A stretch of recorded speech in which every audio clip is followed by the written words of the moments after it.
फैसलाबाद से Mohammad Ishfaq Mughal. Punjab emergency service department rescue 1112 जिंदाबाद। Fire brigade Noor Hussain head fireman की रिटायरमेंट पर district emergency officer Zafar Iqbal के जेर सदारत सेंट्रल रेस्क्यू स्टेशन 1112 पर अलविदाई तकरीब का इनकाद किया गया। District emergency officer Zafar Iqbal के जेर सदारत सेंट्रल रेस्क्यू स्टेशन पर रिटायर होने वाले नूर हुसैन हेड फायरमैन के एजाज में अलविदाई तकरीब का इनकाद किया गया, जिसमें district emergency officer Zafar Iqbal ने रिटायर होने वाले मुलाजिम की फायर ब्रिगेड के लिए पेशा वराना खिदमात को शानदार अल्फाज में सराहा और बाइज्जत मुलाजमत मुकम्मल करने पर हेड फायरमैन को मुबारकबाद दी। डिस्ट्रिक्ट इमरजेंसी ऑफिसर की तरफ से फूलों का गुलदस्ता, जाजी शील्ड दी गई। रिटायर होने वाले हेड फायरमैन नूर हुसैन, जिन्होंने हाल ही में अपनी 41 साल पेशा वराना सर्विस मुकम्मल की और पेशा वराना कैरियर के दौरान तफीज होने वाली हर जिम्मेदारी को ऐसे अंदाज से निभाया। डिस्ट्रिक्ट इमरजेंसी ऑफिसर ने कहा, फर्ज शनास एहलकार रिटायर होने के बाद भी रेस्क्यू 1112 डिपार्टमेंट के लिए कीमती असासा है। रिटायर होने वाले तमाम अफसरान और एहलकारों के लिए मेरे दफ्तर के दरवाजे हमेशा खुले हैं। कोई भी ऑफिसर या एहलकार दरपेश किसी भी मसले के हवाले से जब मर्जी मुझसे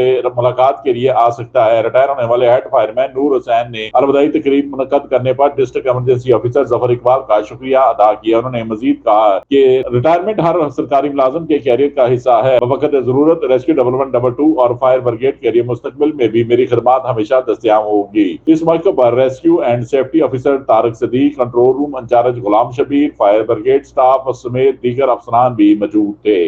देखते रहिए GS न्यूज। इस वीडियो को लाइक करें, हमारे चैनल को सब्सक्राइब कर बेल आइकन जरूर प्रेस करें।